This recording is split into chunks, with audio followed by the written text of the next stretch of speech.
اب آپ کے چچا ابو طالب نے آپ کی کفالت کا بیڑا اٹھایا۔ یہ آپ کے والد کے سگے بھائی تھے، انہوں نے بھی آپ سے خاص رحمت اور شفقت برتی۔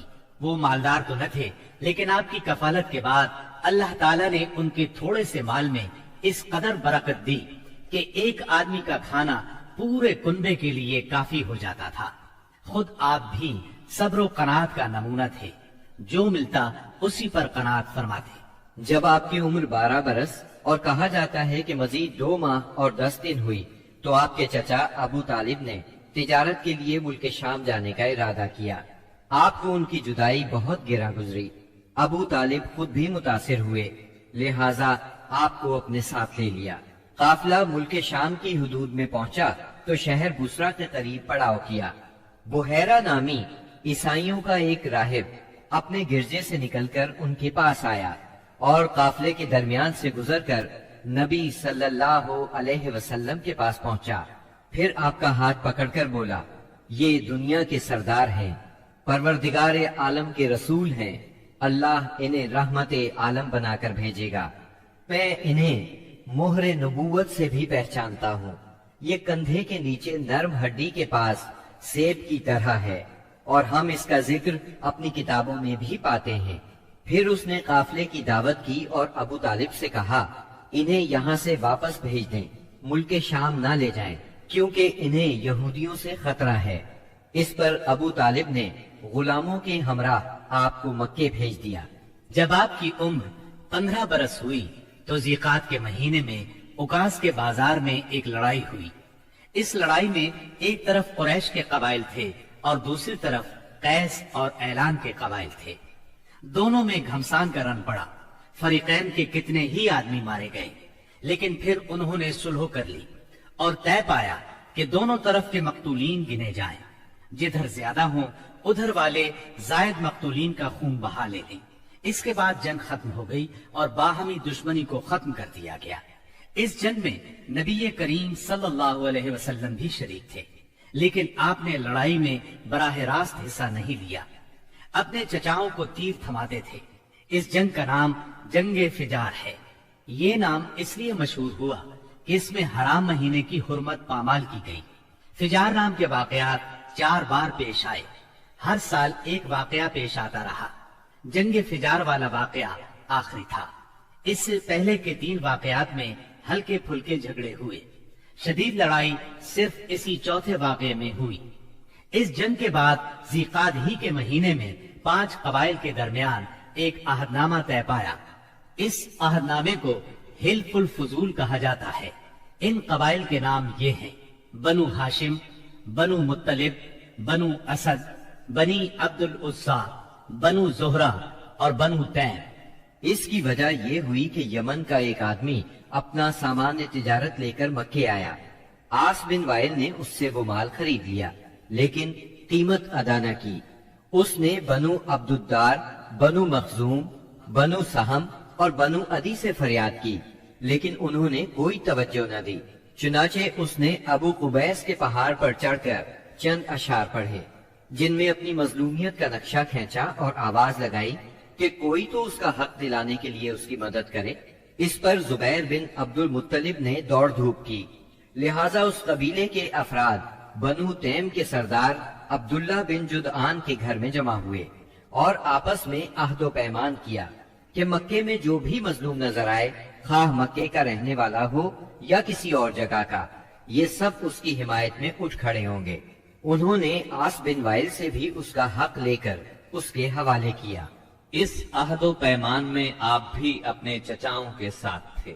نبوت سے سرفراز ہونے کے بعد آپ فرمایا کرتے تھے، میں عبداللہ بن جدعان کے مکان پر ایک ایسے معاہدے میں شریک ہوا کہ مجھے اس کے بدلے سرخ اونٹ بھی پسند نہیں، اور اگر میں اس کے لیے اسلام کے دور میں بلایا جاتا تو ضرور جاتا۔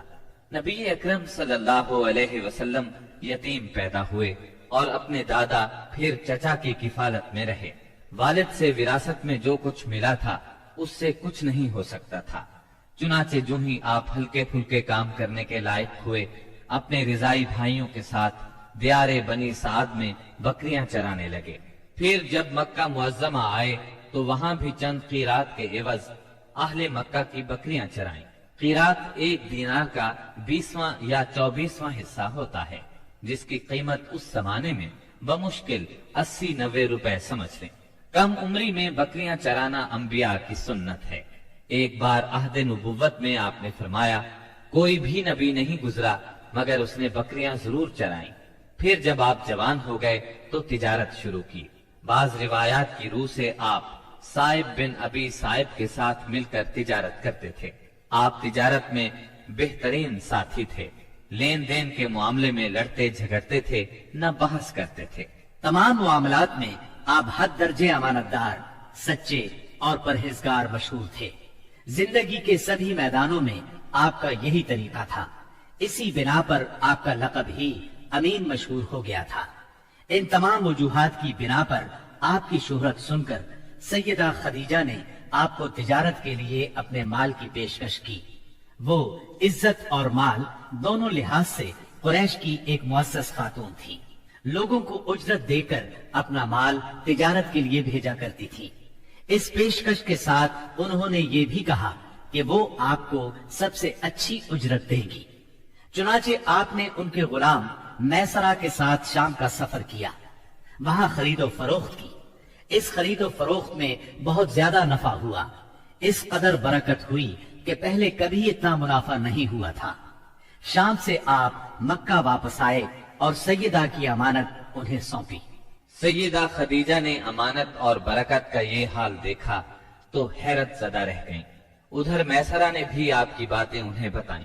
تب سیدہ نے محسوس کر لیا کہ انہیں ان کی مراد مل گئی ہے۔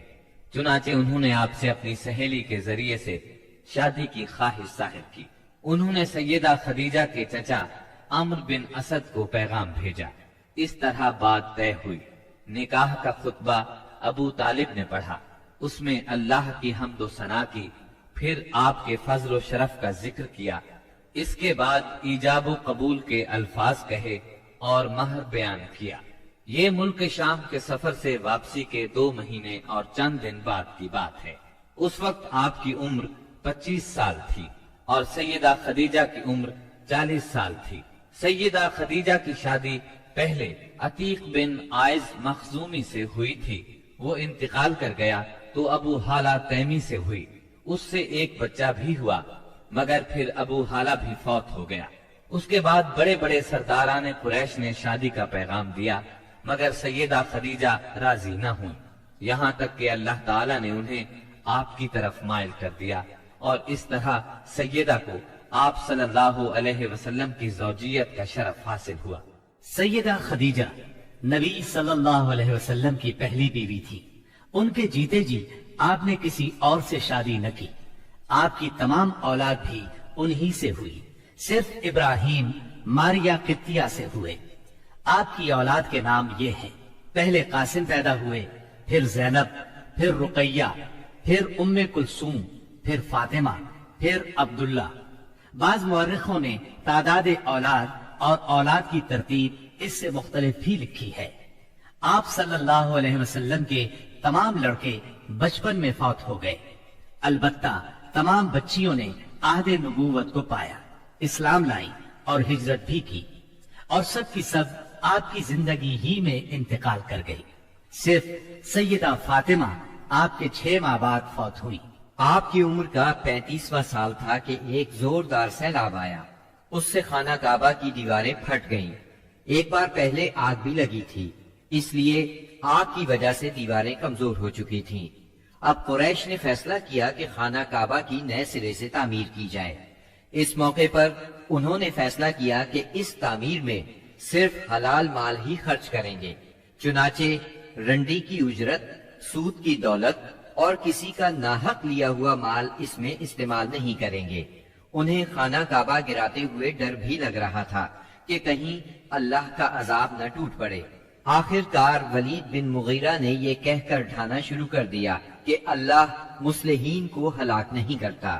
جب لوگوں نے دیکھا کہ اسے کچھ نہیں ہوا تو وہ بھی اس کام میں شریک ہو گئے اور سیدنا ابراہیم علیہ السلام والی بنیاد تک خانہ کعبہ گرا ڈالا۔ اس کے بعد تعمیر شروع کی۔ تعمیر کے لیے ہر قبیلے کا الگ الگ حصہ مقرر تھا۔ معززین اپنے کاندھوں پر پتھر لاتے اور ڈھیر لگاتے۔ نبی کریم صلی اللہ علیہ وسلم اور آپ کے چچا عباس بھی پتھر ڈھو رہے تھے۔ تعمیر کا کام باقوم نامی ایک رومی معمار کر رہا تھا۔ مال چونکہ اس قدر جمع نہ ہو سکا تھا کہ سیدنا ابراہیم علیہ السلام والی بنیادوں پر تعمیر مکمل کی جا سکتی، اس لیے شمال کی طرف سے قریباً 6 ہاتھ چھوڑ کر اس پر ایک چھوٹی سی دیوار اٹھا دی گئی تاکہ علامت باقی رہے کہ یہ بھی خانہ کعبہ کا حصہ ہے۔ اس کو ہجر اور حتیم کہتے ہیں۔